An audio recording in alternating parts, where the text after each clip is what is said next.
Hey guys, it's Christy over at Prime Fitness. I posted a little bit about masses and spaces today, and I wanted to take a minute to explain that to you. So what I want you to think about is your bony masses, so your head, your shoulder girdle, rib cage, your hip complex, that's going to be your masses. Anything in between, so your neck and your waist, is going to be a space. So when we talk about creating space, it's like lifting your rib cage out of your hip complex. It's also lifting your head up out of your shoulders. So instead of us constantly yelling at you to keep your shoulders down, we're going to talk about masses and spaces. So I'm going to ask Eric to come over here, and we're going to go over a couple different common problems that we're seeing in boot camp right now. So Eric, if you'll come down to a plank. Forearms or hands? Forearms. So when we talk about the forearm plank, we talk about flexing the quads, lifting the kneecaps, squeezing your glutes, and then pulling the floor towards you to engage your lats. What we're seeing a lot of times though is his shoulders rounding forward here. So you can see that he loses his space and he has mass on mass.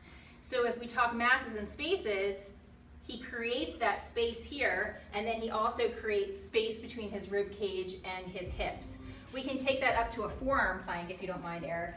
And another common issue we see with push-ups, show the hip sag.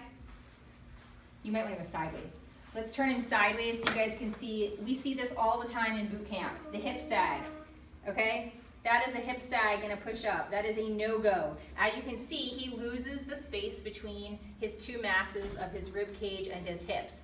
So if he goes into a solid plank and creates masses and spaces here, he's mindful of those, then he can lower down into a solid push-up. So that is what a good push-up looks like. One more.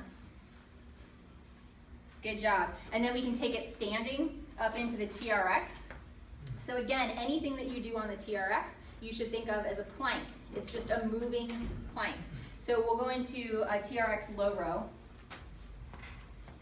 So here, the only thing I want you to think about is the shoulder and the elbow is mobile. Everything else on the body is stable. So go ahead and do a low row. He's mindful of his masses and spaces right now. He's got space between his head and his shoulders. He has space between his ribs and his hips. And the only thing moving is his shoulder girdle and his elbow.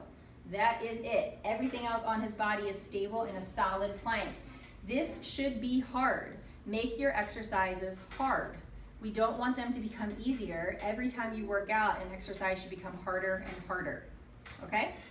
And if you guys have any questions, please grab one of your coaches this week and we can go over it a little bit more in detail. Thanks so much for listening. Have a great day, and I'll see you guys in boot camp.